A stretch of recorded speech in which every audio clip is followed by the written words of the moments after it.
Hello 18s! Recently lamang sa kakatapos na Asian Artist Awards sa Philippine Arena, trending at pinag-uusapan si Kim Soson. Congratulations Ken or Philip!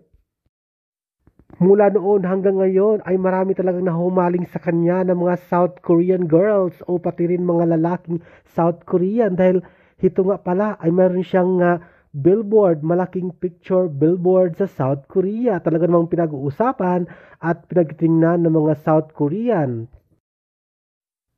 Congratulations Kim Soson, trending ka at ito nga sa kakatapos na Asian Artist Awards ay ikaw ang pinag-uusapan, hindi lang mga Pilipino kundi mga Korean, mga South Koreans, Chinese at iba pa.